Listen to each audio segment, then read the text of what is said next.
Ever get that feeling like you're missing the cheat sheet to understanding the giants of history, like wanting to grasp those huge ideas without getting bogged down in every little detail? Well, that's kind of our goal today as we dive into Plato. Ah, Plato. A figure whose impact is, well, it's pretty much everywhere. His ideas, they still resonate today, Hmm. in how we view government, reality itself. It's all there. Right. And to really get him, you've got to picture ancient Greece, right? Think about the decline of those city-states, the Peloponnesian War.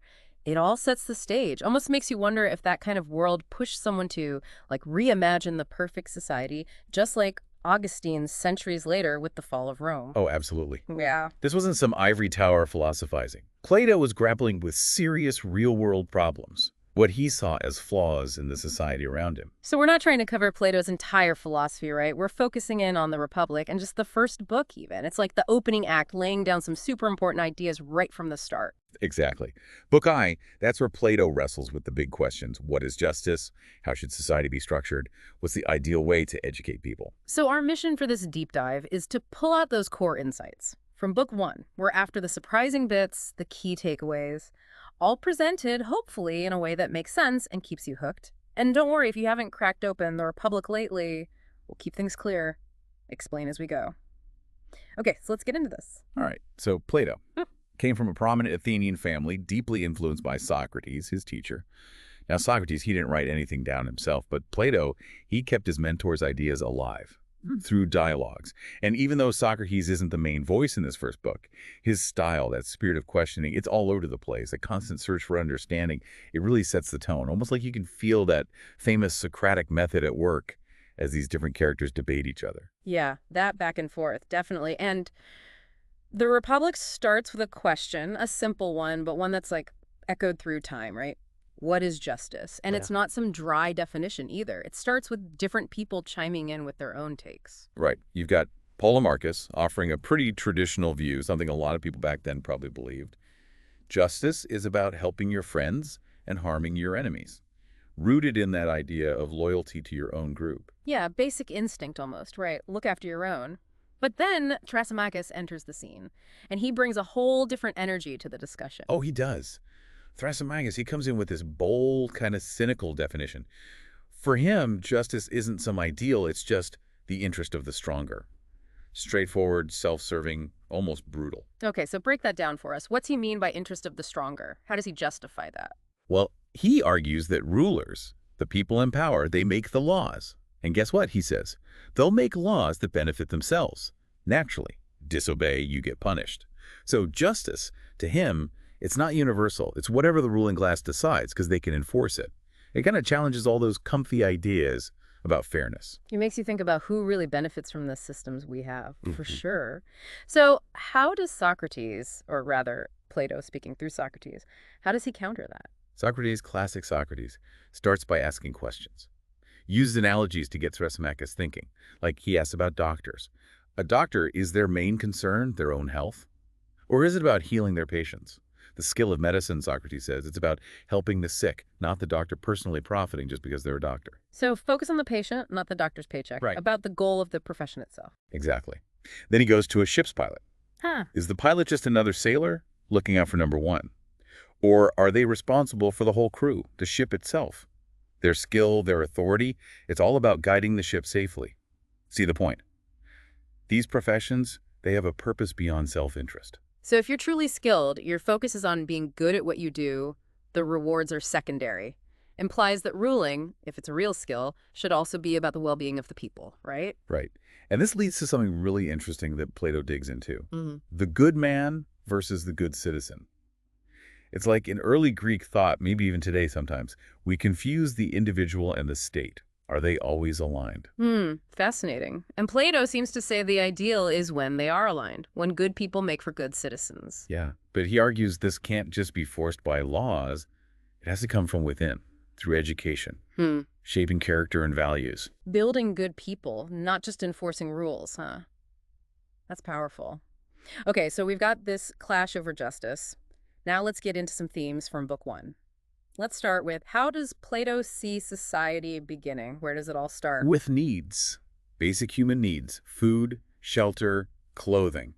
Those essentials, he says, that's the foundation. Makes sense. Gotta start somewhere. And how we meet those needs, Plato says, is through exchange. People realize they can't do everything themselves, right? So they naturally come together, cooperate, gotta trade goods and services.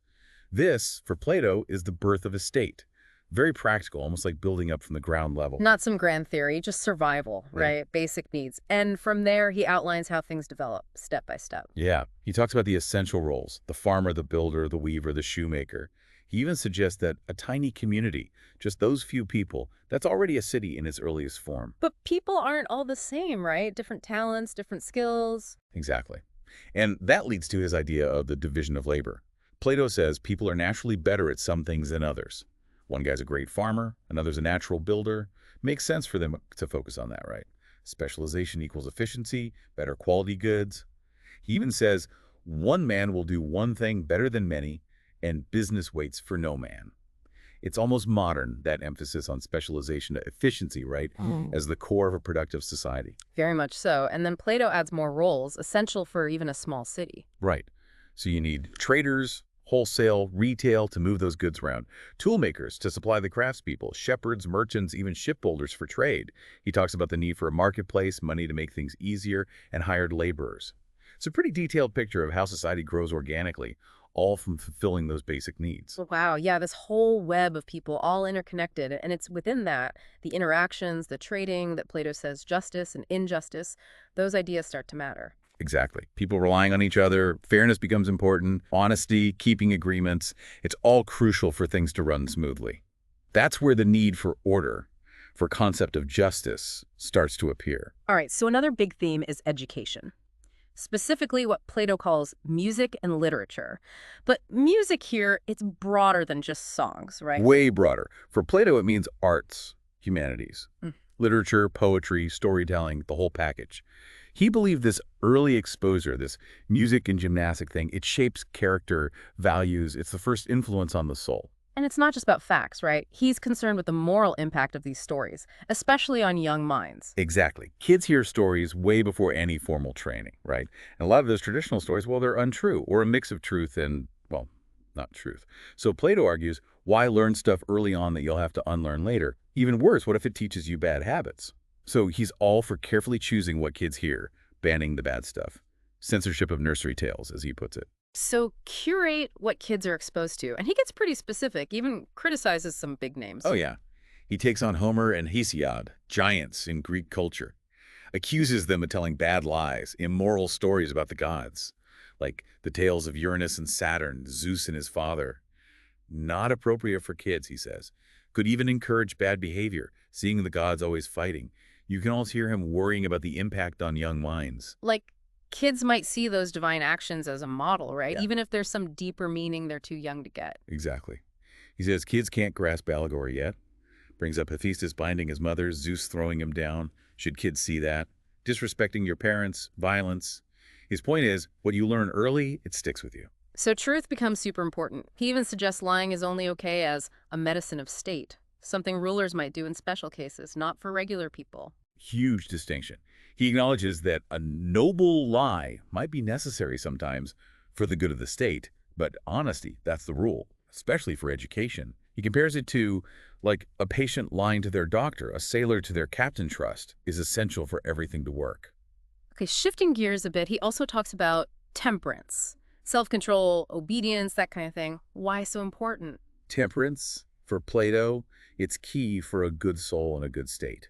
He looks to Homer again, points out how the Achaean army is described, marching in silence, obeying their leaders. That, for him, is ideal discipline. But then he contrasts it with Homer showing drunkenness, lack of control. Remember that Well, quote? yeah. Heavy with wine, who has the eyes of a dog, but the heart of a stag. Definitely not someone in control, haha. And Plato sees that kind of portrayal as, well, bad for developing good habits. Exactly. He criticizes other parts of Homer, too, where eating and drinking is excessive, the gods are overly passionate, anything that seems to celebrate indulgence, lack of restraint. He worried those depictions would warp young people's ideas of moderation and self-discipline. But he does say Homer has good stuff too, right? Like that line, endure my soul, thou hast endured worse. More stoic, resilient. Yeah, he recognizes not all of Homer is bad. He likes the bits promoting courage, resilience. But he draws a line at greed, immorality, especially coming from heroes and gods. These are figures kids look up to, right? Which brings us to another point. He really dislikes stories showing gods and heroes doing bad stuff, being greedy, holds him to a high standard, huh? Oh, yeah. Lists a bunch of examples, things he finds really objectionable, like citizens taking bribes, Phoenix giving Achilles bad advice, telling him to take the money instead of helping, Achilles himself accepting gifts, demanding ransom, all signs of greed, lack of integrity. Even picks on small stuff, right? Achilles cursing Apollo, being rude to the river god, that inconsistency about dedicating his hair to two different gods, really going through it with a fine-tooth comb. He is. Sees those flaws as bad examples for kids. For Achilles, supposedly trained by the wise Chiron, to be like that, he calls it meanness, not untainted by avarice, combined with overweening contempt of gods and men. Not exactly a role model in Plato's book. And it's not just Achilles. The love affairs of guys like Pirithous and Theseus, if they're really sons of gods, should they act like that? He even questions if the gods could be the source of such bad behavior. Again, the point is, if kids see divine figures acting badly, they're more likely to do the same, right? That's the core of it. What we see, what we're told, it shapes us. Flawed heroes, immoral gods, well, that's what we risk becoming. And this censorship goes beyond stories, right? Sculpture, painting, he wants simplicity, harmony there too. Yeah, same idea. Sculpture, painting, just like music and literature, got to follow a law of simplicity. No ugliness, deformity, nothing that could corrupt the soul. He wants beauty, order, everywhere. Surround the guardians with good influences. So they grow up seeing beauty, absorbing it, a very holistic approach, really. Totally. And of all these influences, he considers music the most powerful. It goes deep, instills a sense of beauty, what's good, what's not. Happens unconsciously at first, but then leads to reason, understanding true beauty. He compares it to learning to read. Letters, then words, then recognizing them anywhere. Same with virtue. Got to start with the basics. And this ties into his music of the soul idea, right? Aligning with the harmony of the cosmos. A healthy mind and a healthy body, that's true beauty. Even connects love to temperance, true love as the result of self-control. It's all connected. Absolutely. The aesthetic, the ethical, all intertwined for Plato. Finally, he touches on gymnastics, physical training, but stresses that educating the mind comes first. Right. Mental, moral education is primary. It guides the physical stuff. Yeah. So he just gives a general outline for training the guardians' bodies. To stress, they need to avoid heavy drinking, can't have the protectors losing their minds, right? Even questions the usual athletic training, want something simpler, more in line with their simple music. They need to be alert, adaptable, strong warriors. And he uses Homer again, how the heroes mainly ate roast meat, no fancy stuff. Then Plato goes on to forbid what he sees as decadent, unhealthy, compares Sicilian cookery and Attic confections and Corinthian courtesans to bad music, corrupting influences, sees a link between physical indulgence and moral decay. He even connects overeating, drinking with the need for doctors and lawyers, constantly needing help for self-inflicted problems.